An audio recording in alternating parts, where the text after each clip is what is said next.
Welcome to Part 4, Infusing Stoichiometric Principles in Redox Equations. Before we begin, it is worth mentioning that the student should have first viewed Parts 1 through 3, which is essential information on how to balance redox reactions prior to the watching of this review. After reading this titration exercise, it is clear that the stoichiometric coefficients are needed within the redox reaction to complete this exercise. Thus, let's balance the redox reaction first. As previously demonstrated, we use our nomenclature knowledge to write the unbalanced equation from the word problem.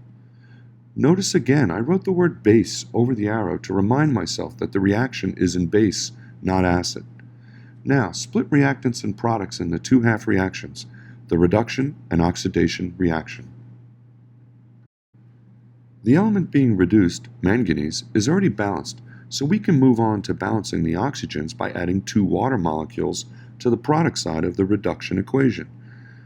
Now we have to equate the number of hydrogens on both sides of the equation by adding 4 protons to the reactant side of the equation. At this point, we calculate what the overall charge is on both sides. The only way to make these charges balance is to add 3 electrons to the reactant side. The carbon and nitrogen atoms are already balanced within the oxidation half reaction. So to balance the oxygens, we see that a water molecule needs to be added to the reactant side, followed by balancing the hydrogens by adding 2 protons to the product side of the equation. At this point, we calculate what the overall charge is on both sides. The only way to make these charges balance is to add 2 electrons to the product side. Ensuring that electrons will cancel when adding the 2 half reactions requires the common multiple of 6 electrons. Thus, a 2 and 3 is distributed within the reduction and oxidation half reactions, respectively.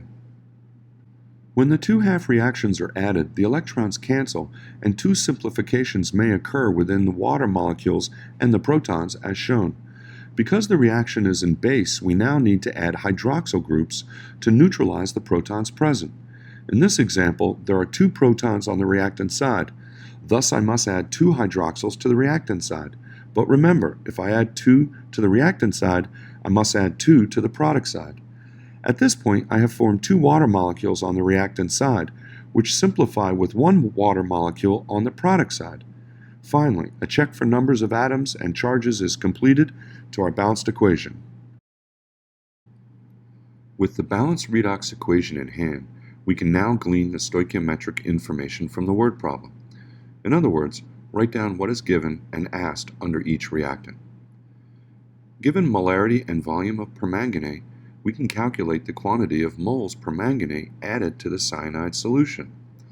Now, employing the stoichiometric coefficients of the balanced redox equation allows one to convert from moles permanganate to moles cyanide, which is the amount of moles cyanide present at the equivalence point of the titration. Thus, the moles of cyanide present in the 24.56 milliliter aliquot of cyanide solution affords the final concentration, or molarity, of the unknown cyanide solution.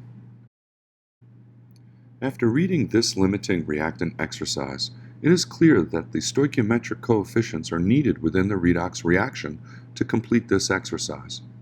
Thus, let's balance this redox reaction first.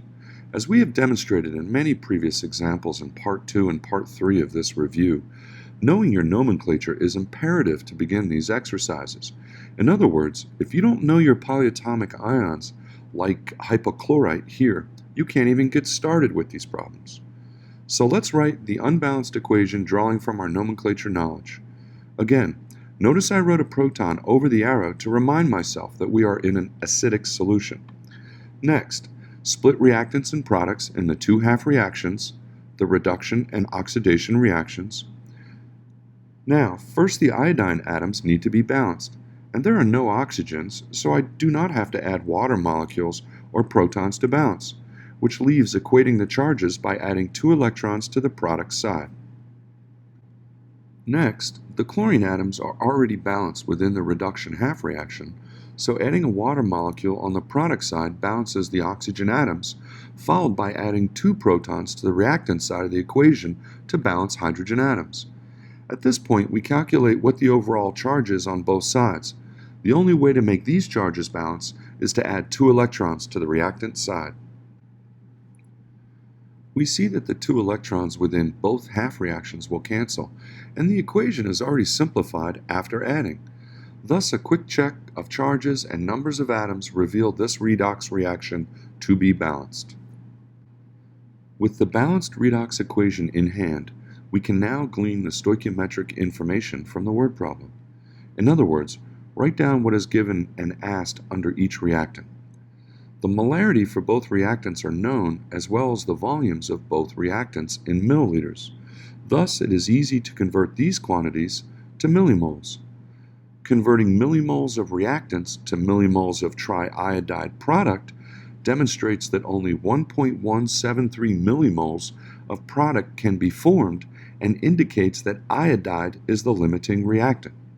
To answer the question, what is the molarity of the triiodide ion formed, we need to know the total volume of the mixture that the 1.173 millimoles of triiodide ion is in.